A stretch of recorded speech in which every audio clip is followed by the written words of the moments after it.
Bonjour à tous et merci beaucoup pour l'introduction. Sur le parcours, en fait, je trouve que le plus important, et peut-être je vais commencer par ça, c'est lorsqu'on fait une thèse en sciences fondamentales et en statistiques, on voit à peu près les oppositions conceptuelles, malheureusement, des deux approches, alors que je pense qu'elles sont complémentaires. Quand j'ai commencé ma thèse de sciences en sciences fondamentales, mon directeur de labo, Pascal Houillet, me disait « Non mais Alexandre, de toute façon, les statistiques, c'est n'importe quoi, on prend des populations, on trouve toujours des choses significatives et c'est absolument une science qui n'est pas causale, on ne trouve que des associations. » Puis quand je suis allé du côté des statistiques, on m'a dit « Non mais les sciences fondamentales, ils prennent une boîte de pétilles, ils crachent dessus, ils ont des effectifs n égale 3, ils comparent 3 rats à 2 souris et ils publient ça dans Nature. » Je pense que la vérité, elle est quand même un petit peu au milieu. Et ce que justement, c'est ce que Dominique disait, ce qu'on a essayé de faire, nous, c'est d'avoir une recherche assez intégrative et multimodale, qui n'est pas de la recherche purement fondamentale et causale, et qui n'est pas non plus de la science des populations très large, type épidémiologie. Vous allez voir que c'est un peu quelque chose d'hybride. Mais pour commencer, je voulais démarrer, avant de vous parler du futur, par le passé. Et ce sont des images d'archives de l'hôpital Necker en décembre 1952. Et cette ambulance transporte le premier patient transplanté du rein, Marius Renard, un jeune garçon de 17 ans qui est tombé d'un échafaudage et qui avait un rein unique. Et le chirurgien a dû lui enlever ce rein puisqu'il avait une hémorragie massive. Donc on savait Marius Renard condamné à une mort certaine. Et donc, cette histoire, en décembre 1952, a abouti à la première greffe rénale, puisque sa maman lui a proposé son rein. Vous voyez que c'était dans tous les journaux, c'était même mondialement suivi. Et malheureusement, alors que l'acte chirurgical en lui-même s'était bien passé de transplantation, vous voyez que Marius Renard est décédé au bout de quelques jours, je crois 14 jours. Et à cette époque-là, évidemment, on ne connaissait rien des mécanismes immunologiques qui sous-tendaient le rejet d'allogreffe. Donc depuis 1952, alors pour la petite histoire, Jean Burger n'a pas eu le prix Nobel de médecine qui a été attribué à son, je dirais, collègue et compétiteur à Boston, puisque ça n'a pas été considéré comme le premier succès d'une transplantation rénale. Et donc l'équipe de Merrill à Boston, eux, ils ont été plus malins, ils ont fait une transplantation entre jumeaux monozygotes, évidemment. Ça a fonctionné, ils ont le prix Nobel de médecine, et voilà, dommage pour nous. Alors, cela dit, depuis 1954, la transplantation d'organes s'est imposée, en tout cas rénale, comme étant le traitement de référence des défaillances d'organes, de l'insuffisance rénale terminale, amenant un bénéfice en termes de qualité de vie, de quantité de vie, et aussi de coût pour la société. Les défaillances d'organes sont évidemment un problème de santé publique. La greffe est parfois vue comme une spécialité de niche, mais je crois qu'on peut voir l'aspect un peu plus systémique des défaillances d'organes. C'est un poste à très haute dépense de santé et c'est un secteur en expansion puisqu'évidemment on n'arrive pas à combler la demande croissante de patients et donc la liste d'attente grandit. Et puis, puisqu'on parle de multimodalité et de causes multidimensionnelles, c'est, je trouve, et ça je pense que Dominique est d'accord, c'est une spécialité par essence qui est très multidimensionnelle justement, puisque différents acteurs s'intéressent et gravitent autour de la transplantation d'organes. Et malheureusement, comme beaucoup de choses en médecine, c'est une spécialité qui est un peu fragmentée. C'est-à-dire que bon, les transplanteurs cardiaques ne parlent pas beaucoup aux transplanteurs rénaux, les médecins ne parlent pas beaucoup aux chirurgiens, les sciences, je dirais, de population autour du HLA, en fait, ont du mal à collaborer avec la NAPAT, qui se définit comme étant les garants de la description phénotypique des rejets. Les cliniciens pensent que finalement la réponse revient à eux à la fin de la journée. Et donc, finalement, voilà, une fragmentation sur la clinique, mais aussi une fragmentation sur la recherche. Et donc, ce qu'on essaye de faire, nous, c'est d'amener un peu d'ordre dans ce chaos-là et d'adresser, en fait, de façon un petit peu systémique, et je dirais sur l'intégralité de la chaîne de valeur de transplantation, en passant du procurement d'organes jusqu'à la façon dont on arrive au diagnostic de précision. Donc, vous voyez que la mission n'est pas facile, et ma tâche aujourd'hui, finalement, c'est d'animer ce réseau-là. C'est pas facile tous les jours, et en tout cas, la coordination et la collaboration, c'est quelque chose sur lequel je vais beaucoup insister aujourd'hui. Alors, qu'est-ce qu'on essaye de faire et quels problèmes on essaye de résoudre? Eh bien, on essaye de savoir qu'est-ce qui est une greffe utile ou futile. comment on peut stratifier le risque de rejet d'organes, comment on peut comprendre les trajectoires des patients, comment on peut stratifier le risque, comment on peut définir mieux le diagnostic du rejet, l'activité, le stade, la réponse au traitement et améliorer les essais cliniques. Donc vous voyez que la mission, elle est quand même importante. Et puis, je vais juste parler un petit peu de ça, puisqu'on va parler un peu de nouvelles technologies et de challenges du XXIe siècle. Je vois qu'il y a beaucoup de jeunes dans l'amphithéâtre, donc ça c'est très bien, puisque on peut d'abord regarder un peu vers le passé.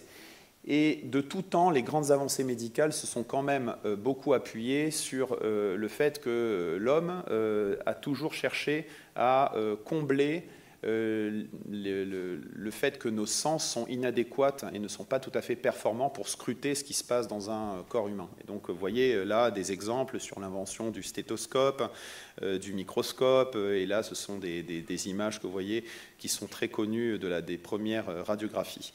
Eh bien, au XXIe siècle, le sens défaillant, entre guillemets, en tout cas qui ne peut plus répondre à toutes les attentes de la médecine, c'est probablement notre propre capacité cérébrale ou cognitive d'intégrer la masse d'informations qui s'offre à nous dans les biomarqueurs, voilà, les nouvelles technologies, et de convertir cette information en choses qui sont cliniquement actionnables. Et donc aujourd'hui, les physiciens, on a besoin les cliniciens, on a besoin de processer les données. Et donc, c'est ça, c'est comment la complexité de la médecine du XXIe siècle va être finalement un enjeu très important pour nous. Et donc, vous me voyez venir, c'est tout ce qui est autour de l'AI, du big data, du machine learning. Vous en entendez beaucoup parler. Et lorsqu'on entend parler de ça, on voit les promesses, mais on ne voit pas les zones d'ombre. Et donc, dans tout ce qui est intelligence artificielle, il y a des zones de danger. Et les zones de danger, c'est finalement aujourd'hui, c'est bien reconnu, c'est le fait que vous pouvez avoir de très larges cohortes et beaucoup de volume de données. Ce qui est très important aujourd'hui, c'est la qualité des données dont vous parlez. Puisqu'on parle de données multidimensionnelles, eh bien, voilà, les registres dont vous entendez parler sont très intéressants sur des visées un peu épidémiologiques, mais ne sont pas là pour répondre à la médecine de précision, n'ont pas été designés pour ça, et donc sont incapables d'arriver à des modèles de prédiction du risque, en tout cas en transplantation, qui sont suffisants, transportables et généralisables. L'intégration complexe des données, c'est un enjeu qui est majeur dans la recherche d'aujourd'hui. Le fait qu'on puisse être interopérable, généralisable à d'autres systèmes, transportable dans d'autres contextes d'usage de ces algorithmes.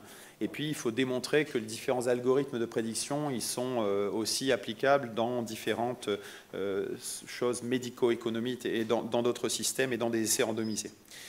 Alors, il y a beaucoup de choses sur les modèles de prédiction un peu multidimensionnels. Vous savez que IBM Watson, Google, ils travaillent tous là-dessus. Et on peut voir la promesse, mais il faut aussi voir que certains cliniciens, de façon très polie, vous voyez, remettent un peu aujourd'hui en cause tout ce que ces algorithmes basés sur l'intelligence artificielle peuvent apporter. Et IBM Watson, et c'est ce qu'on appelle en anglais le garbage in, garbage out, c'est-à-dire que si vous injectez des données de mauvaise qualité, eh bien c'est certain que même en appliquant des bons modèles statistiques, ce qui va en sortir ne seront pas des choses qui seront totalement généralisables. Et donc IBM Watson sur le cancer s'est un peu planté et revient un peu en arrière, c'est-à-dire qu'ils ont parié sur ce qu'on appelle les EMR, les Electronic Medical Records. Eh bien, ils ont créé beaucoup d'algorithmes prédictifs de la réponse à certaines chimiothérapies dans le cancer qui ont fait finalement de mauvaises prédictions. Et on voit que dans les systèmes comme EPIC, qui sont les grandes bases de données américaines, qui ont notamment récemment fait des algorithmes sur la prédiction du sepsis lorsque vous arrivez, d'un patient arrive aux urgences, se sont aussi plantés là-dessus. Et bien donc, qu'est-ce qu'il faut faire? Eh bien, c'est là que notre toute petite spécialité de niche a peut-être son mot à dire. Pourquoi? Parce que la transplantation d'organes, on sait quand la maladie commence, quand l'histoire commence. Et puis, ce qu'on a fait depuis 15 ans, c'est qu'on a appliqué une stratégie de recherche totalement intégrative, c'est-à-dire qu'on a constitué des bases de données prospectives, non sélectionnées, multicentriques de patients transplantés du rein, dans lesquelles vous avez non seulement les données démographiques, thérapeutiques, des biomarqueurs, on a du biobank, on a du tissu. Et prospectivement, on collecte ces informations-là. Et donc, on peut faire à un moment donné un maillage entre les différents patients et créer ce qu'on appelle les jumeaux numériques qui peuvent permettre de développer en fait des algorithmes basés sur ces données hautement qualitatives et à très haute valeur phénotypique. Et puis évidemment, la partie intéressante, après vous le verrez qu'on développera plus tard, c'est comment ces algorithmes-là vont être amenés à la clinique et en quoi ils vont changer vraiment le parcours patient et transformer le soin. Et c'est là la richesse, je trouve, de notre spécialité en greffe d'organes. Et pourquoi en France, on est aussi compétitif sur ce domaine-là de recherche, en tout cas dans cette niche? Eh bien, c'est parce qu'il faut rendre en fait hommage à la médecine sociale, hein, c'est comme ça que les Américains l'appellent, puisque la différence des États-Unis, on a une agence qui est l'agence de la biomédecine qui procure les organes, on n'en a pas 45. On a en général on a le droit d'être enregistré sur une seule liste d'attente, pas dans 25 centres. Et puis aux États-Unis, lorsqu'on est greffé, il y a vraiment du nomadisme médical, et bien les patients sont tous référés à des néphrologues un peu partout sur le territoire, et donc ils n'arrivent pas à avoir des bases de données avec la variété des données et les données dans le temps répété qui vont permettre vraiment de tracer les histoires naturelles. Et c'est là où en France on a notre mot à dire, et c'est comme ça qu'on a été compétitif. Donc ce qu'on a pu dans le laboratoire réussir à faire ces 5 dernières années, ou un peu plus, c'est qu'on s'est intéressé à différents aspects de la greffe. Comment on améliore les systèmes d'allocation des greffons, comment savoir qu'un greffon doit aller à telle ou telle personne, donc stratifier le risque. Comment améliorer le diagnostic? Vous verrez que le diagnostic du rejet d'organes repose sur ce qu'on appelle un standard of care, sur l'histologie et certains marqueurs, et comment on peut aller plus loin dans des approches transcriptomiques, dans des approches de caractérisation du pouvoir délétère des anticorps anti-HLA qui circulent et qui sont dirigés contre le greffon. Et enfin, on a pu également avoir un certain nombre d'essais cliniques sur la réponse au traitement et la médecine personnalisée. Donc ça, c'est le type de journaux dans lesquels on a publié, et ce n'est pas juste pour dire que ce sont des journaux à très fort impact factor, ça on s'en fiche un peu, mais ça vous montre un peu la nature systémique de l'approche et comment les découvertes qu'on fait en transplantation rénale peuvent être exportées en maladies inflammatoires, en oncologie, en maladies cardiovasculaires. C'est un modèle intéressant et c'est comme ça que ça nous a permis de mûrir un peu et d'avoir accès à des financements européens assez conséquents. Bon, maintenant que j'ai dit ça, vous allez me dire, bon, il faut peut-être un peu montrer du biscuit, là, des choses concrètes, parce que c'est beau de faire rêver, mais il faut voir un peu exactement ce qu'on a réussi à faire. Et donc, je vais détailler ça en 3 volets. Il y aura un volet sur vraiment l'approche multidimensionnelle pour la prédiction du risque de perte de greffons et de rejet. La deuxième approche, on va plus rentrer dans des approches intégrées avec des choses un peu plus fondamentales sur le diagnostic de précision et comment on peut caractériser les mécanismes délétères des différents types d'anticorps anti-HLA dirigés contre un greffon et comment ça va contribuer à des rejets qu'on peut mieux caractériser avec des archétypes différents et donc des réponses au traitement différentes. Et la dernière partie, on va entrer dans tous les modèles de simulation qu'on fait en France et aux États-Unis pour optimiser le routage des organes. Voilà, c'est un peu au menu du jour.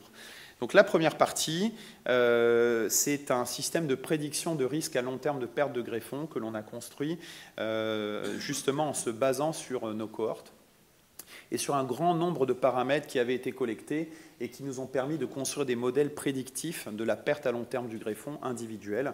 C'est ce qu'on appelle le système iBox, comme Integrative Box. Et puis, ce n'est pas une boîte noire, c'est quelque chose qui répond vraiment à des standards méthodologiques, des cohortes de milliers de patients validés sur le continent nord-américain, sud-américain, en Chine, maintenant en Inde, dans plein de pays d'Europe, dans 7 essais randomisés.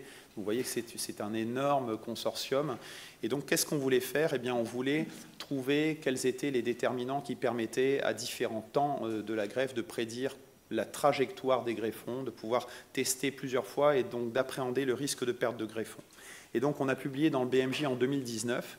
Et ce qui était finalement très intéressant, c'est que dès qu'on a publié ça, vous voyez bien comment on peut, dans quel contexte on peut utiliser ces systèmes de prédiction. Eh bien, les sociétés savantes ont appuyé en fait ce système. Et aujourd'hui, ce système qui s'appelle l'iBox est dans 2 processus de qualification à l'Agence européenne du médicament et à la FDA. Et donc, quand ces choses-là arrivent, on est content, mais notre vie devient un cauchemar parce que ces personnes des agences, ils viennent vous voir, ils regardent toutes les données, ils vérifient tout, ils vous demandent 50 000 certificats COFRAC, etc. Donc, c'est assez horrible, mais ce qui est bien, c'est que si cet outil est qualifié, vous voyez très bien comment on peut voir les essais cliniques du futur où on peut complètement virtualiser à 10 ans les résultats d'un essai clinique sans attendre qu'un patient mette 10 ans à perdre son greffon. Dès 1 an post-greffe, on peut projeter chaque patient sur ce qu'on appelle les hard endpoints, c'est-à-dire la perte du greffon, le décès, etc. Donc ça, c'est le système iBox qu'on a développé. Et ce n'est pas juste en fait un calculateur, c'est un calculateur, ce sont des paramètres qui sont inclus dans cette équation. On a montré que cette équation était généralisable, c'est-à-dire qu'elle fonctionne dans différents pays, qu'elle était performante, bien calibrée, qu'elle était assez spécifique évidemment de la transplantation. Ce que vous faites en néphrologie sur le rein natif ne fonctionnera pas en transplantation, c'est dans ce contexte d'usage-là. La causalité, c'était importante, on en parlait, ça fait partie des critères que vous avez sûrement entendu parler de Prentice pour être un surrogate endpoint, puisque les paramètres inclus dans cette équation, c'est pas n'importe quoi, c'est des choses qui sont autour de la fonction rénale, du dommage du greffon transplanté, de l'inflammation que vous pouvez trouver dans le greffon, ou de la présence dans le sang des patients d'anticorps spécifiquement dirigés contre le greffon qui vont contribuer au processus de rejet d'organes. Et donc c'est important de montrer aussi que ces équations, si vous voulez que les personnes l'utilisent, qu'elles soient faisables, c'est-à-dire qu'elles ne soient pas trop compliquées, qu'elles soient transportables, c'est-à-dire dans différents systèmes et à différents temps, vous pouvez l'évaluer à différents temps après la greffe. Donc ça, c'est un résumé en 2 slides des 5 dernières années de ma vie. Donc vous voyez, c'est un peu frustrant de faire ça en 2 slides, mais ce n'est pas grave. Mais en tout cas, il y avait une question intéressante quand vous construisez des algorithmes prédictifs comme ça, c'est que votre principal ennemi, finalement, c'est nous-mêmes, les cliniciens, parce que quand vous publiez ça, il y a plein de personnes qui vous disent « Non, non, mais attendez, moi, ça fait 20 ans que je fais de la greffe. Un greffé qui va perdre son greffon, je sais exactement quand ça va arriver, je peux prédire ça très bien, il n'y a aucun problème. Et puis, je n'ai absolument pas besoin de ces aides à la décision clinique et de stratifier le risque. » Et donc, nous, on prend en général en considération les remarques qu'on peut avoir sur nos études. Et donc, pour répondre à la question, finalement, à cette question-là, on a décidé, et là, ça a été présenté à Boston avant-hier, cet abstract, on a décidé de comparer les cliniciens à différents niveaux de leur carrière aux prédictions faites par le système iBox. Et ça, c'était intéressant. Donc, on a inclus 9 cliniciens, 3 à différents niveaux de leur carrière, donc des internes, des chefs de clinique et puis des professeurs chevronnés. On a construit un Electronic Medical Record, c'est-à-dire qu'on a mis à leur disposition tous les paramètres qu'un clinicien rêverait d'avoir pour faire des prédictions. Donc tout le panel d'informations possibles.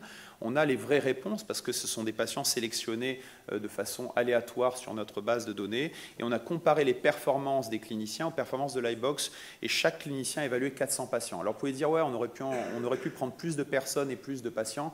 Déjà, le travail est colossal pour faire ça. Il a fallu vraiment incentiver ces médecins. Évidemment, c'était des personnes qui étaient indépendantes de la construction du système. Eh bien, vous voyez les résultats. Alors, ces statistiques, considérez que c'est des indices de performance, de discrimination, c'est-à-dire considérez que c'est la performance du médecin pour prédire la perte à long terme du greffon. Donc, qu'est-ce qu'on a trouvé? Eh bien, on a trouvé des infos intéressantes. Donc, premièrement, c'est que les médecins, on ne stratifie pas très bien le risque. On n'est pas très performant, on ne discrimine pas bien, on ne calibre pas bien. La calibration, c'est les comparaisons entre les probabilités prédites et observées. Donc vous voyez que la courbe, elle dévie de la courbe parfaite qui est grise, où normalement vous devez avoir un match parfait entre ce que vous prédisez et ce qui est réellement observé. La quatrième chose intéressante, c'est que les médecins sont assez inconsistants entre eux. C'est-à-dire qu'il y en a qui ont tendance à surgrader le risque, d'autres à sous-grader le risque. Cinquième chose intéressante, les médecins n'utilisent pas les mêmes paramètres dans leurs prédictions pour faire leurs prédictions. Parce que ce qu'on peut faire une fois qu'ils font leurs prédictions, c'est voir quels sont les déterminants, comment les médecins utilisaient les différents paramètres mis à leur disposition pour faire leurs prédictions. Et la dernière information, c'est que les professeurs faisaient pas mieux que les chefs de clinique. Alors ça doit nous rendre aussi... c'est pas faux, quoi. Alors, ils faisaient mieux que les internes. Là, ça aurait été compliqué quand même. Mais alors, donc les internes faisaient pas bien, les chefs de clinique faisaient très bien, et les grands professeurs faisaient pas mieux que les chefs de clinique. Donc voilà, ça rend tout à fait humble sur l'expérience médicale qu'on peut avoir. Mais je trouve ça intéressant. Donc finalement, pour en revenir au système iBox, vous sentez très bien les applications potentielles d'un système de prédiction du risque validé comme ça. Le premier qui apparaît évident, c'est les essais cliniques. Pourquoi? Parce que ce qu'on appelle les surrogate endpoints, bon, bref, surrogate endpoint, on va le faire en anglais. Donc les surrogate endpoints, c'est la capacité du système iBox très tôt de prédire la perte du greffon et la mortalité. Donc vous voyez très bien que là, l'industrie pharma qui en fait a désinvesti un peu le domaine de la transplantation, ils sont intéressés parce que vu le coût de développement des thérapies innovantes en transplantation, s'ils peuvent 1 an après l'intervention thérapeutique que ce soit considéré comme un critère de jugement principal par les autorités et qu'ils aient un approval, enfin, qui soit approuvé par ces agences-là, c'est très intéressant. Le deuxième point qui est potentiel dans ce système iBox, c'est que vous voyez comment, en fait, les milliers de patients donnent à la machine une espèce d'expérience médicale et de milliers d'années, quoi, en fait. Et donc, ce que vous pouvez faire, c'est ce qu'on appelle de la contextualisation. C'est que vous pouvez utiliser les données et l'information contenue dans la machine et interroger cette machine pour chercher et optimiser les critères d'inclusion, d'exclusion dans les essais cliniques, cibler les populations qui peuvent le plus bénéficier à un traitement A, B ou C. Et donc, vous voyez, ça, c'est le pan sur les études cliniques. Et puis le dernier, donc voilà, c'est illustré ici sur ce qu'on appelle le l'iBox comme un biomarqueur digital. Vous randomisez vos patients, vous donnez un traitement A et B. Au bout d'1 an, vous calculez votre système iBox et donc vous n'avez pas à attendre 10 ans de voir les pertes réelles du greffon et la mortalité. Vous la projetez virtuellement. Donc là, on a publié dans le BMJ il n'y a pas très longtemps l'application du système iBox dans un essai clinique randomisé international qui n'avait que 1 an de suivi et ils se sont arrêtés là pour des raisons de budget, c'était une étude de non-infériorité. Ben nous, on leur a placé leur étude de 2021 à 2031. Donc on a chaque résultat avec les différents patients et donc c'est un poids de plus pour montrer que leurs critères de non-infériorité étaient encore respectés à 10 ans.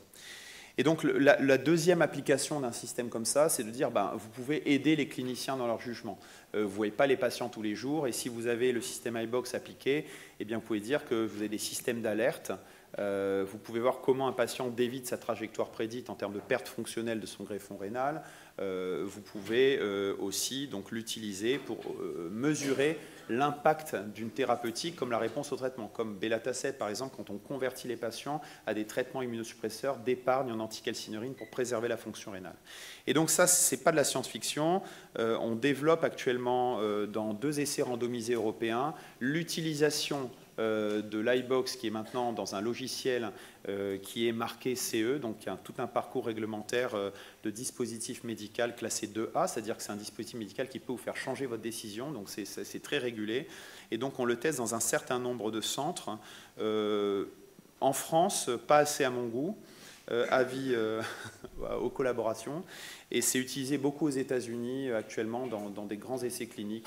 Donc aujourd'hui, il y a plus de 80 000 patients qui bénéficient de tests iBox chaque mois aux États-Unis et bon, un petit millier en France, mais bon, on ne désespère pas. Donc vous voyez comment ces outils, comment on peut passer de la science à un algorithme, à un logiciel et à quelque chose qui va être impacté dans le soin. Et vous voyez aussi que le parcours de ça nécessite pas que d'avoir de la bonne recherche, c'est de convertir cette recherche en innovation, en produit. Et ça prend aussi un peu de temps. Donc ça, c'était le premier point sur la stratification du risque. Le deuxième point sur les approches multimodales, c'est dans le diagnostic de précision. Et donc, ça fait des années qu'on travaille, nous, justement sur ces cohortes de patients-là, à essayer de comprendre quel est le pouvoir pathogène des anticorps anti-HLA préformés dirigés contre le greffon que les patients, que les receveurs acquièrent au cours d'événements, on dit sensibilisants, c'est-à-dire la retransplantation, la grossesse, la transfusion de globulaire, etc. Et donc, vous voyez comment, en fait, ces grandes biobanques eh bien, vous donnent accès à de la recherche chez l'humain où vous mimez quelque part le type de recherche qui peuvent être faites chez un animal. En gros, je pense qu'une des idées de ça, c'est un espèce de changement de paradigme dans la recherche où traditionnellement on passait de culture cellulaire au modèle animal et chez l'humain. Ben nous, on fait l'inverse. On a des cohortes d'humains très bien phénotypés et on transforme l'hétérogénéité d'une faiblesse en une force par la méthodologie et par toutes les technologies rupturantes qu'on a appliquées sur ces larges cohortes. C'est pas parfait, mais ça donne des réponses qui sont intéressantes. Donc il y a eu toute cette histoire qu'on a débobinée sur le pouvoir délétère de ces anticorps anti-HLA, entre leur présence, leur niveau de détection, les différentes classes de ces anticorps anti-HLA, leur capacité à fixer le complément, la composition en termes de sous-classes de ces immunoglobulines, selon que ce soit des immunoglobulines 1, 2 ou 3, également les anticorps non anti-HLA, leur pouvoir additionnel ou indépendant vis-à-vis de l'immunisation classique, je dirais, anti-HLA, et puis d'autres biomarqueurs dont certains en fait vont pas s'imposer aux soins cliniques puisqu'ils ont montré des choses intéressantes, mais pas la capacité en vie réelle d'améliorer très fortement. Et là, on est sur les biomarqueurs non invasifs. Et là, plus récemment, on s'intéresse à ce qu'on appelle la biopsie liquide. Vous avez peut-être entendu parler de ça, c'est utilisé en oncologie, et donc il s'agit du cell-free DNA, c'est-à-dire la détection dans une simple prise de sang de l'ADN libre du donneur, puisque lorsque vous transplantez un patient et vous créez une chimère, vous mettez un rein génétiquement différent, à part certaines exceptions, qui peuvent vous donner le prix Nobel. Mais en gros, vous pouvez regarder, sans avoir à génotyper le donneur, des SNP qui peuvent vous montrer que vous avez de l'ADN libre circulant du donneur dans le sang. Et donc, c'est un témoin qu'il y a un processus pathologique dans votre greffon. Et donc, c'est quelque chose qui va vous conduire à réaliser une biopsie. Donc ça, on travaille là-dessus sur les biomarqueurs non invasifs. Et dans ce qu'on appelle invasif, c'est-à-dire toute l'approche, vous voyez, dans le tissu, on travaille depuis des années alors, avec des collègues pathologistes qui sont vraiment exceptionnels et qui permettent aussi d'étudier in situ dans le tissu l'expression phénotypique du rejet d'organes. Et c'est comme ça qu'on a pu comprendre que le rejet en transplantation rénale, il n'y avait pas 2 ou 3 types de rejet, mais certainement 7 ou 8 archétypes différents. Par ces différents, vous voyez ici, marquages en immunohistochimie qu'on peut faire.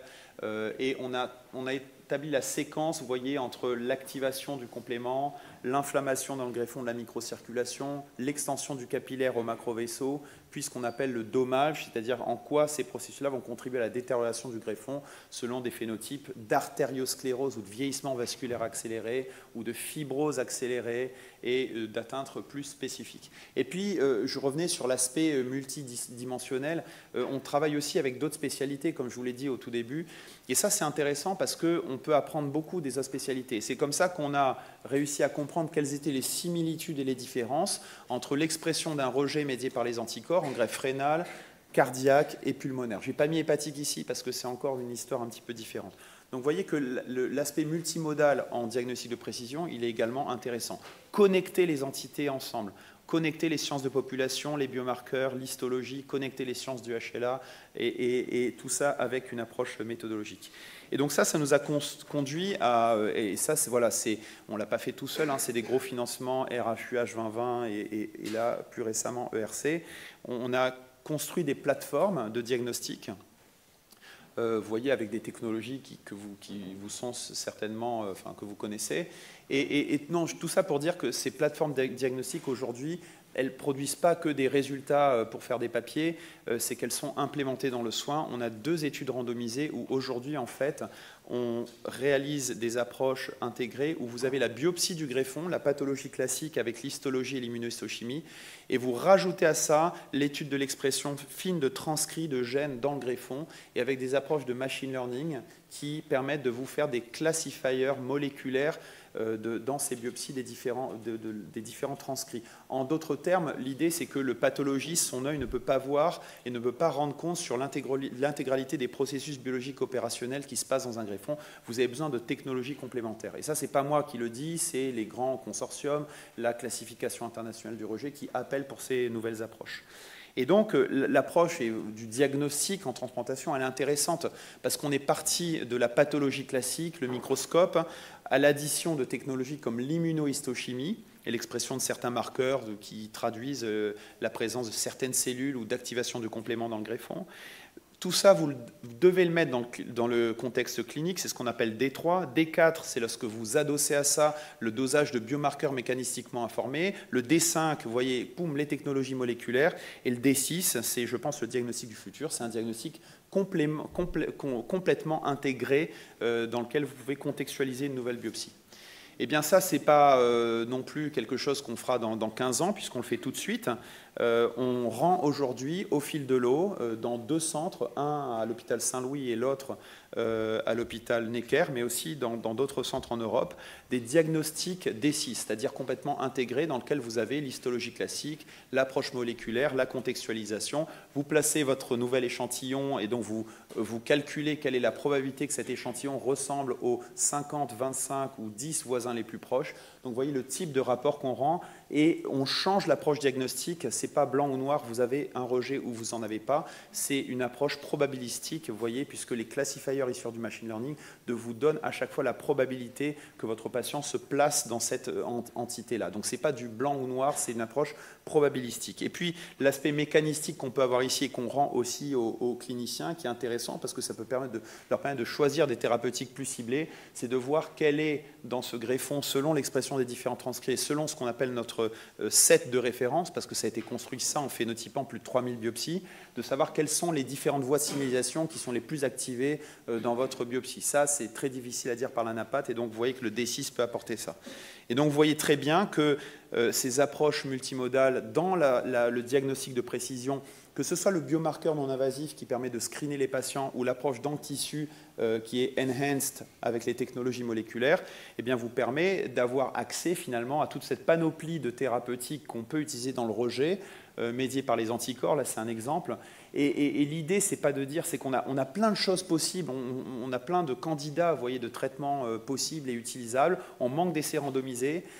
On a révolutionné le profil et le pronostic de ces rejets-là, mais aujourd'hui, on ne sait toujours pas comment traiter ce rejet humoral, chez quel type de patient, comment, en fonction de, non pas ce que voit l'histologie simple, mais ce qui est le reflet de la biologie dans le greffon.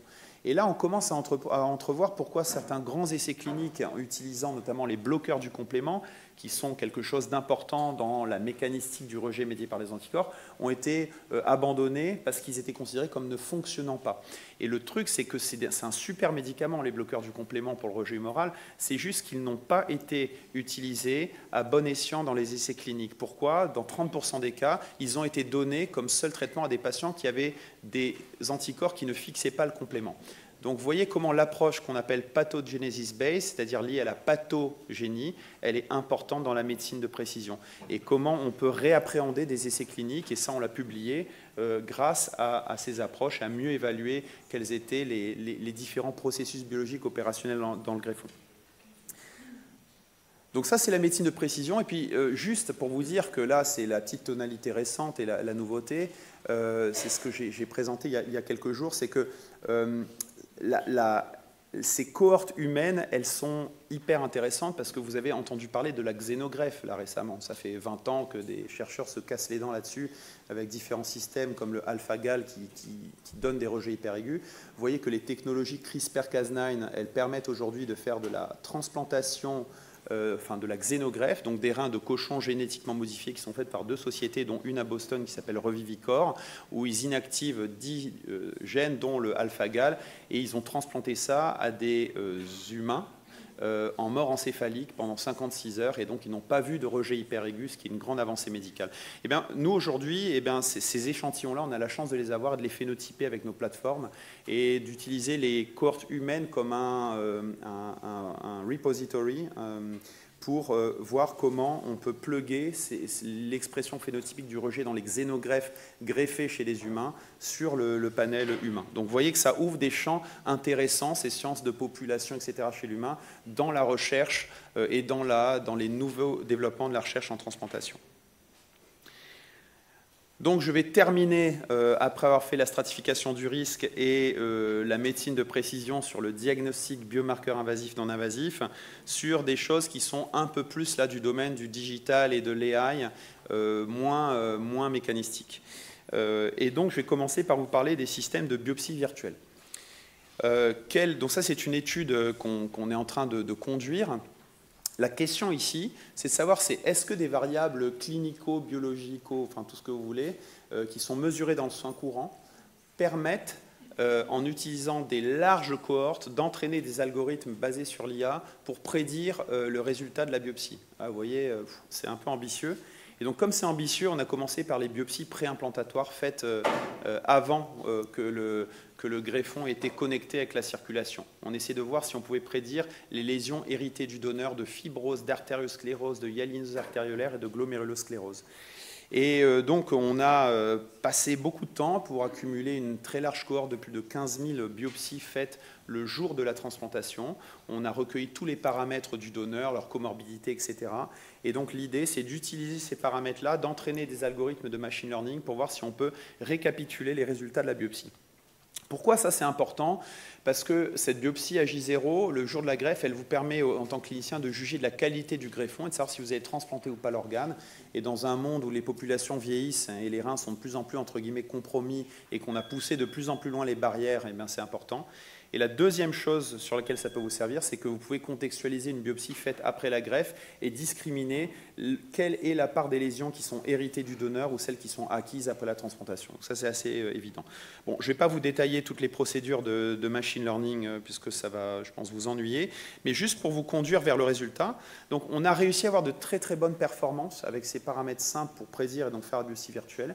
Et donc, vous voyez que là, on a créé une interface dans laquelle vous rentrez les paramètres, donc un donneur âgé de 56 ans, sexe masculin, qui a un BMI un peu trop élevé, une bonne fonction rénale, c'est un donneur donc décédé de cause cérébrovasculaire, AVC ischémique, et donc vous appuyez, et donc là vous voyez la biopsie, les résultats de la biopsie si vous la faisiez. C'est-à-dire que vous mettez ce patient dans une échelle de risque sur les différents scores de gradation de cette classification internationale, et vous voyez que c'est un rein qui a un score d'artériosclérose modéré, pareil pour la lysine artériolaire et la fibrose, une glomérulosclérose à 18%, et vous voyez plotter ça sur un radar chart. Donc voilà, c'est le papier, enfin c'est le truc de la biopsie virtuelle.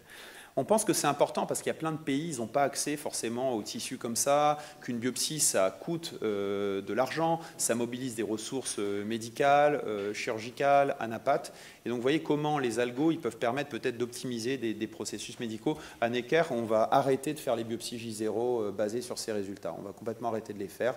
On fera des biopsies virtuelles à tout le monde. Et donc, vous voyez qu'on économisera pas mal de sous pour embaucher un peu plus. Voilà. Et donc, voilà, ça c'était la biopsie virtuelle. Et la dernière partie avant de terminer, ça fait 38 minutes, je suis parfaitement dans les temps, c'était pour faire un peu rêver sur les systèmes d'allocation d'organes. Donc ça, c'est encore des données beaucoup plus méta qu'on utilise. Pendant la crise Covid, on a appelé nos petits copains dans les différentes agences des différents pays. Et en fait, ils nous ont envoyé les données quotidiennes de transplantation d'organes dans 23 pays.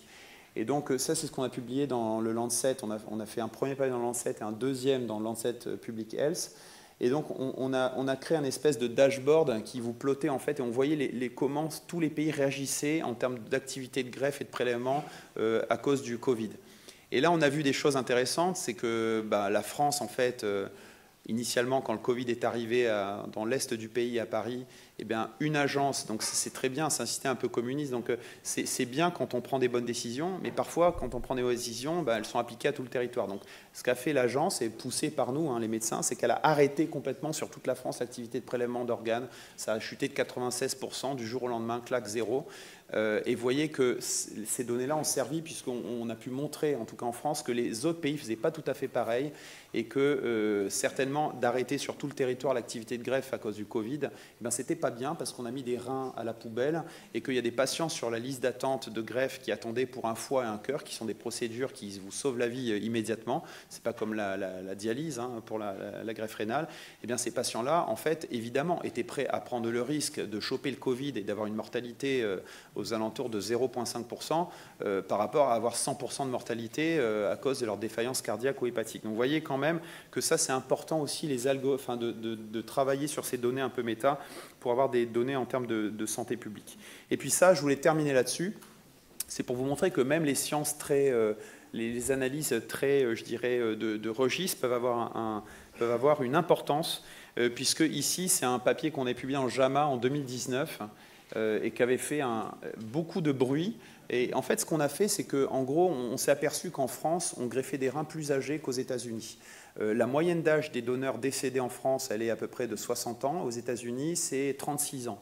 Donc on s'est dit, bon, ok, il y a certainement plein de reins âgés qui sont mis à la poubelle aux États-Unis et que nous, on aurait utilisé en France. Et ça, c'est vrai aux États-Unis, ils mettent à la poubelle chaque année, donc ils prélèvent, ils regardent, ils mettent à la poubelle l'équivalent de ce que nous, on transplante en France. Vous imaginez plus de 3000 organes de reins qui sont mis à la poubelle chaque année aux États-Unis. Je ne dis pas que tous auraient pu être utilisés. Donc qu'est-ce qu'on a fait? On a créé des algorithmes, en ayant toutes les données françaises et américaines sur 10 ans, des algorithmes de simulation où on a simulé aux États-Unis l'activité, les critères d'acceptation des greffons français. Et donc on a montré que beaucoup de ces greffons, on pouvait les sortir de la poubelle, et en fait, ils pouvaient non seulement être greffés, mais ils pouvaient donner un bénéfice en termes ils pouvaient avoir un pronostic tout à fait acceptable. Et donc on a montré qu'on pouvait sauver 132 000 années de vie greffon sur 10 ans aux États-Unis sur la période, et puis plus de 8 milliards d'euros. Et donc ça a eu un impact, vous voyez, pour les détracteurs de la data, pour dire que ça ne sert à rien, ben si, ça a eu un impact, puisque, bon, alors, je ne suis pas super fier, parce que j'aurais prévu sur notre président, mais... mais c'est vrai qu'en 2019... Donald Trump a signé, alors c'est pas lui, hein, enfin si c'est lui qui a signé, mais c'était sa cellule santé, ce qu'il appelle un executive order, basé en partie sur nos travaux, pour dire non, non, mais c'est pas possible, on met trop de reins à la poubelle, il faut changer le système, il faut greffer des reins plus âgés et faire comme font les Français en Europe. Et donc, on a été interviewé, CNN et tout, ça fait toujours plaisir. Et puis, il y a donc un groupe qui s'est constitué maintenant au NIH, dans lequel on fait partie sur la base de ces travaux. Donc voilà. Une fois qu'on a dit tout ça, est-ce que l'intelligence artificielle rendra les médecins obsolètes? Eh bien, peut-être pas tout à fait, parce que moi, j'appelle ça le A-hype. Vous voyez qu'entre la visibilité et le temps, vous avez la technologie, le pic de ce qu'on appelle de l'inflation de ce que vous pensez que la technologie peut apporter, et puis vous allez être déçu forcément à un moment, parce que l'AI ne va pas tout résoudre, mais on va arriver quand même à un plateau de productivité. Ce n'est pas de la science-fiction, parce qu'il y a aujourd'hui, vous voyez, ça c'est une diapo qui vous montre le nombre de devices qui sont FDA approved autour de l'AI. Donc vous voyez que c'est beaucoup de pans de la médecine utilisent ces approches aujourd'hui et elles font l'objet d'une approbation par des agences fédérales. Et donc voilà, c'est certain que les algorithmes ne remplaceront pas les docteurs, mais par contre les docteurs qui utilisent les algorithmes remplacent déjà ceux qui ne les utilisent pas. Et donc, what's next? Il va falloir bosser, quoi, en gros. Hein. Il va falloir continuer à travailler ensemble, à collaborer. On n'est pas en train de résoudre toutes les questions de la médecine de transplantation. On en est encore bien loin. Et donc, juste pour vous dire, pour terminer, dans cet aspect un peu systémique et d'adressage de la chaîne de valeur, on est en train de réfléchir, enfin plus que réfléchir, mais à un institut de transplantation multi-organes dans lequel vous voyez que tous ces piliers d'innovation sur la médecine de précision, la clinique des organes, tout ce qui est supply chain, tout ce qui est thérapie innovante et medical device et aussi dissémination, on va essayer de se scaler pour les intégrer dans quelque chose d'encore plus collaboratif. Et donc, je voulais vous remercier pour votre attention.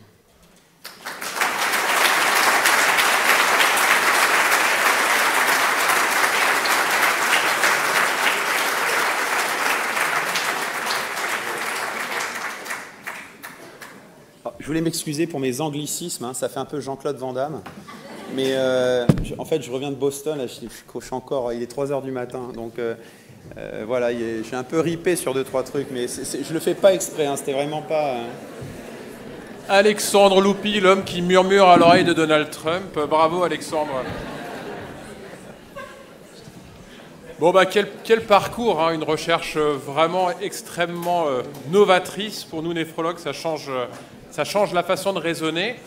Est-ce qu'il y a des questions pour Alexandre dans la salle? Est-ce que quelqu'un peut faire passer les micros? Oui, devant.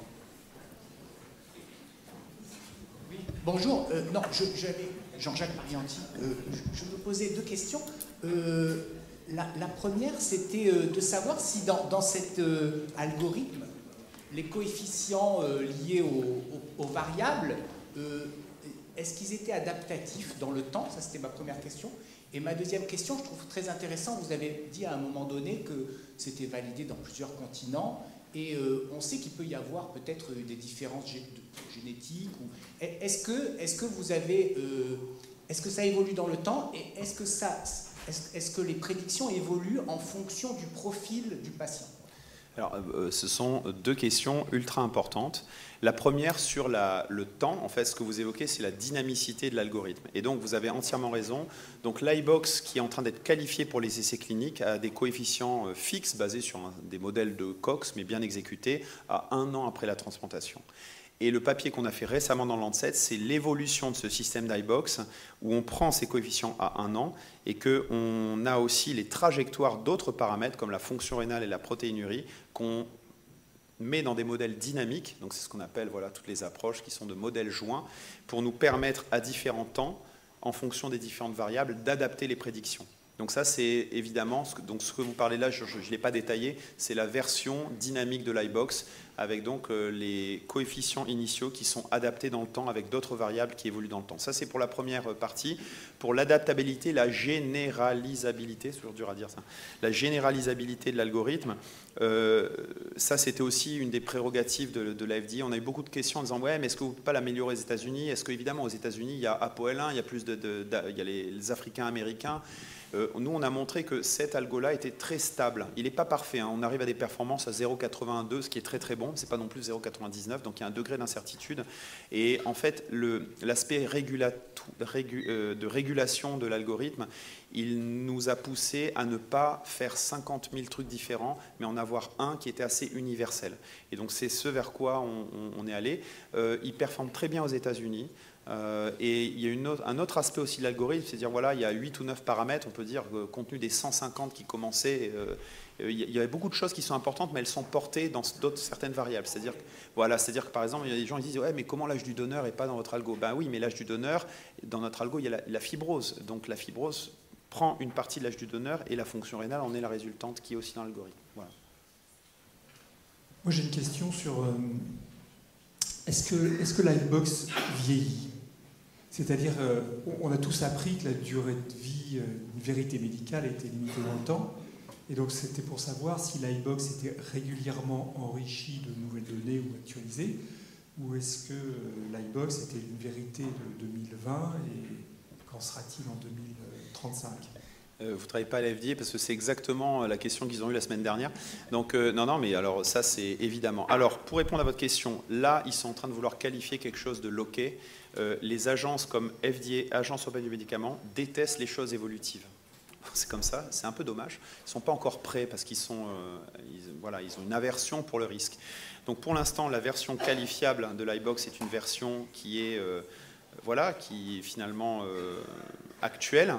Pour ce qui est de l'avenir, donc ce qu'on est en train de faire, c'est qu'on a une version qui est un peu plus de machine learning de l'iBox, qui n'améliore pas tant que ça les prédictions, mais au moins, ce qu'on va faire, c'est qu'on va réinjecter évidemment nos cohortes et quand même updater cet algorithme. Covid est arrivé. Le Covid a certainement changé les déterminants de la mortalité des patients avec les spikes qu'on a dû voir dans le Covid, a peut-être changé la donne. Des traitements nouveaux vont arriver sur le marché et peut-être que ces traitements, en fait, vont faire en sorte que les prédictions faites par l'iBox, qui n'a pas été entraînée sur ces cohortes-là, va être un peu moins bonne. Néanmoins, dans ces paramètres iBox, quand on a testé l'effet de nouveaux médicaments, on a toujours été assez consistant, puisque finalement la résultante d'un traitement immunosuppresseur, c'est d'améliorer la fonction, baisser la protéinurie, qu'on ait ou pas d'anticorps, d'améliorer la fibrose, et tous ces paramètres sont dedans. Donc voilà, on pourrait penser à ça.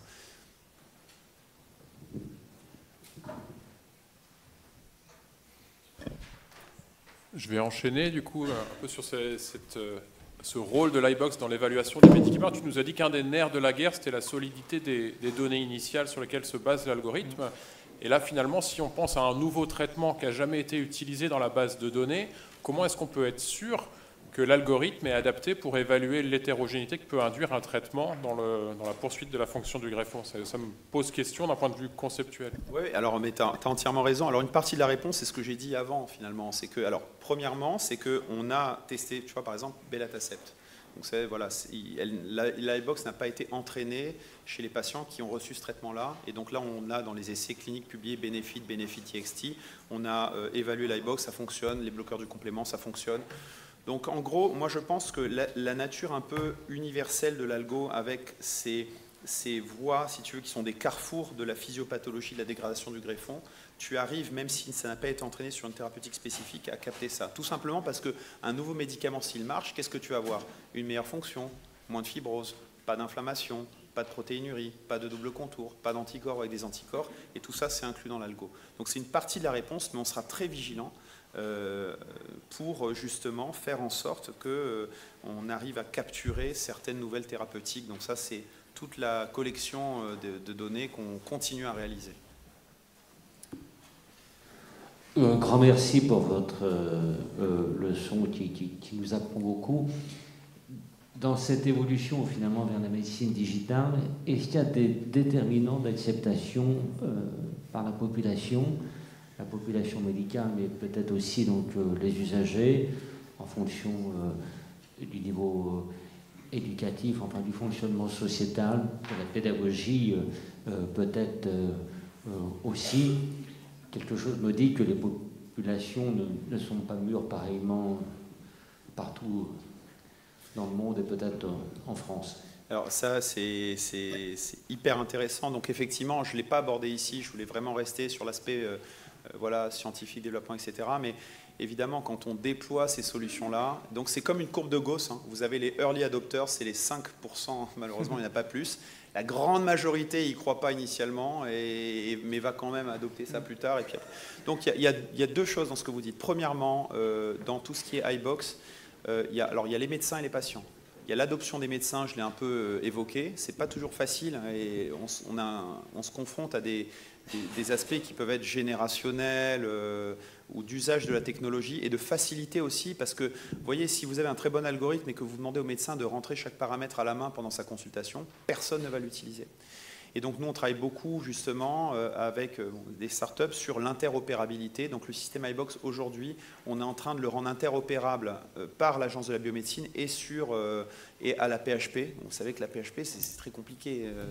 Prendre un truc interopérable à l'AP, il faut y aller. Donc interopérabilité pour l'acceptation des cliniciens. Et la deuxième acceptation des cliniciens, c'est lorsqu'ils vont voir que l'usage effectif de cet algorithme, en fait, améliore le pronostic de la greffe des patients. Et ça, c'est ultra difficile à démontrer, mais on est en train de lancer des essais randomisés où on a standard of care et on a le médecin augmenté par l'algorithme. Et donc, c'est en train d'être utilisé, les patients sont randomisés, et donc on va comparer après dans quel nombre de cas le médecin a changé son jugement et son diagnostic avec ses approches, est-ce qu'il a changé ses traitements, et est-ce qu'on a réussi à être plus précoce dans la détection des rejets, est-ce qu'on a réussi à mieux les traiter, est-ce qu'on a amélioré la survie en utilisant le système iBox. Donc ça, c'est les médecins. Et les patients, on est en train de travailler avec les patients parce qu'un aspect de ces interfaces, c'est qu'on a des apps patients. Aujourd'hui, grâce à l'iBox, le patient transplanté du rein, il a son iPhone, il a un bilan, imaginons qu'il habite à, je ne sais pas moi, à 30 km du centre, voilà. Eh bien, il y a un OCR, il fait une simple photo de son PDF de bio. Les données sont scrappées et entrées sur notre base de données, alignées dans le temps. iBox est calculé, le médecin a une alerte ou pas si le patient dévie sa trajectoire. Donc, vous voyez que le patient aussi l'utilise. On a de très bons retours patients aujourd'hui là-dessus. Donc c'est pour ça que l'iBox est dans le cadre d'un programme étape que vous connaissez, c'est les remboursements liés au système de télésurveillance, télémonitoring des patients. Mais évidemment, vous avez raison, je terminerai là-dessus, c'est beaucoup de pédagogie, beaucoup d'explications. Et de toute façon, quand une technologie est utile, tout le monde finit par l'utiliser. Il n'y a qu'à voir le nombre de gens qui utilisent un smartphone aujourd'hui. Ouais, j'avais une question, Alexandre, merci beaucoup pour l'exposé. En fait, quand on comprend bien ton histoire, parce que je pense qu'elle est intéressante quand même, déjà, tu es né dans une spécialité qui était hyper organisée. Je pense que les néphrologues transporteurs de Necker, c'était dans leur habitude, on savait bien que tout malade était dans un protocole, en fait, c'était un peu l'esprit du service, et que tout malade servait effectivement à alimenter une base de données. Donc tu as eu cette chance, je pense, qui est particulière. Et ça, il faut le dire, parce que la transplantation est extrêmement obsessionnelle, extrêmement organisée. C'est vrai, c'est une chance. Après, moi, je ne peux pas m'empêcher de me dire, parce que je travaille sur d'autres domaines, mais c'est une envie que j'ai eue depuis très très longtemps de répondre à ces questions. Mais finalement, cette maladie inflammatoire, c'est quoi ? Enfin, on pense au Mickey, on pense au polyarthrite, on sait très bien, même au syndrome dermatologique, on sait très bien que ces maladies, on connaît en général peut-être parfois un gène qui explique 10% des causes, mais en tout cas, on n'arrive pas à comprendre. Et on voit bien que quand on dit qu'un traitement marche parce qu'il y a un succès, qu'il y a une amélioration chez 30% des malades, c'est vraiment qu'on n'y comprend rien. Donc je me dis, je pense qu'ici, quelle que soit la spécialité, je pense aux plus jeunes qui sont là, qui sont au lit du malade le matin, et aujourd'hui exceptionnellement à l'université toute la journée, il aura peut-être envie de le transplanter. Donc la deuxième chose, c'est qu'est-ce qui fait et comment ça a été possible qu'un médecin, quelqu'un qui a une formation médicale, finalement se retrouve à ta place aujourd'hui. C'est-à-dire que c'est quand même, on a l'impression que tu as fait du translationnel, tu es parti au départ d'un papier très clinique sur l'importance des anticorps anti-HLA, et tu avais la vision qu'il fallait un peu, donc là déjà une grosse étude quand même, pour ceux qui n'ont pas lu le papier, mais pour arriver à sortir ce facteur qui n'était pas connu, ou qui était suspecté, mais pas démontré, d'énormément d'autres covariables. Là, on a vu la liste des covariables possibles, donc c'est extraordinaire. Donc après, tu es revenu en fait vers une espèce de répondre aux questions sur le diagnostic, comment prédire l'activité d'un traitement, pour revenir quand même finalement au lit du malade. Mais moi, je me pose la question pour les plus jeunes ici, comment un clinicien se retrouve à ta position, alors qu'il n'a eu aucune formation, peut-être au départ statistique, peut-être qu'il avait ce sentiment que c'était important, mais comment ça s'est passé pour toi? Non, mais alors, en fait, ouais, c'est intéressant le chemin, parce que donc finalement, quand on était ensemble là, en master avec Dominique, là, quand je suis arrivé en transplantation rénale, je faisais ça vraiment pour le fun. Je vais faire de la néphro froide avec des maladies compliquées, parce que je regardais Dr House à la télé. Mais quand je suis arrivé en greffe, je me suis dit, mais alors, qu'est-ce que c'est chiant ce truc-là? Mais vraiment, tout était tellement protocolisé que je trouvais que c'est en tant que médecin, c'était vraiment... alors de l'extérieur, les gens se disent, oh là là, ils ont des beaux diagnostics, mais en fait, tu appliques des trucs, c'était très très protocolisé et un peu frustrant. Et en fait, ce que j'ai entrevu, c'était la force de ça, effectivement, en termes de recherche. C'est qu'il y avait la capacité de construction de bases de données extrêmement phénotypées, avec la variété de données, les événements, le suivi.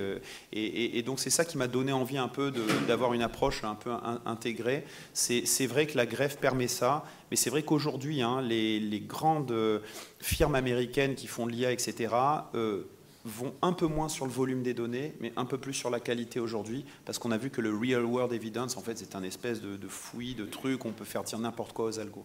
Donc ça, c'est vraiment, pour moi, intéressant. Et puis oui, pour la formation, tu as raison. Moi, j'ai aucun problème de dire aujourd'hui que ça fait 2 ans que je n'ai pas vu un patient.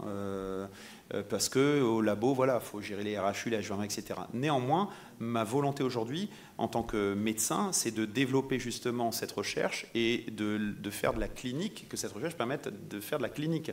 Donc c'est une autre façon de faire de la clinique, et donc il y a des créatures un peu hybrides comme moi dans l'unité, c'est un peu, les Américains appellent ça Digital Clinical Scientist. Et je pense que ça, pour les plus jeunes, c'est intéressant, parce qu'il est possible aujourd'hui dans la médecine de devenir, d'être médecin et de pouvoir avoir des impacts cliniques sans forcément voir les patients, mais en développant des approches digitales, en comprenant la data, puisque la data va être le nerf de la guerre et l'IA du pilotage des patients. Aujourd'hui, il n'y a pas un avion qui est piloté sans l'IA. L'IA permet de décoller, d'atterrir, etc. Pourquoi un patient ne pourrait pas être piloté par l'IA un jour, ou au moins en partie? Et donc moi, c'est vraiment vers ça que je suis en train d'aller, et j'essaye de le faire avec tout mon cœur. Et puis j'ai une dernière question, parce que on est toujours frappé par le fait que finalement il y a des avancées majeures. Tout le monde ici maintenant est au courant de ce qui se passe en néphro-transplantation rénale. Il y a envie de le développer dans d'autres modèles. Mais un des facteurs majeurs du succès, c'est l'acceptabilité. Ça a bien été dit. D'abord par les médecins. Et je pense qu'on a intérêt, comme tu dis, 5%, si on pouvait passer à 10, 20, ce serait pas mal.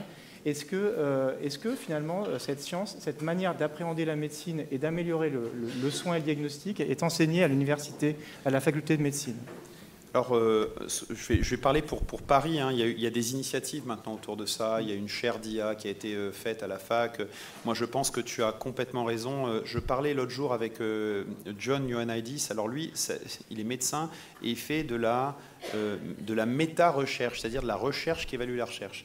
Alors lui, c'est encore un autre délire. Mais en tout cas, il me disait qu'à Stanford, par exemple, aujourd'hui, les médecins sont très tôt formés à tout ce qui est digital, modélisation, etc. Non pas qu'on ait envie qu'ils codent toute la journée en tant que médecin, mais qu'en tant que médecin, ils comprennent les approches, la méthodologie, les algorithmes, l'utilisation des outils digitaux. Je pense que c'est important et ça va augmenter l'acceptabilité. Tu as vu les chiffres sur iBox en France et aux États-Unis. Tout le monde a accueilli ça en disant c'est génial, je l'utilise. En France, c'est compliqué, quoi. Voilà. Donc, je pense qu'il y a aussi des choses culturelles, et sur le plan de l'enseignement, il y a certainement des choses à prendre là-dessus. Il y a des personnes qui disent qu'aujourd'hui, le médecin de demain qui n'a pas de connaissances algorithmiques et en code, c'est quasiment un médecin analphabète. C'est un peu violent comme truc, mais faut au moins essayer d'entendre ça, quoi. Bon, avis aux plus jeunes, parce que pour moi, c'est trop tard. Merci beaucoup, Alexandre, d'être venu nous partager ce parcours exceptionnel.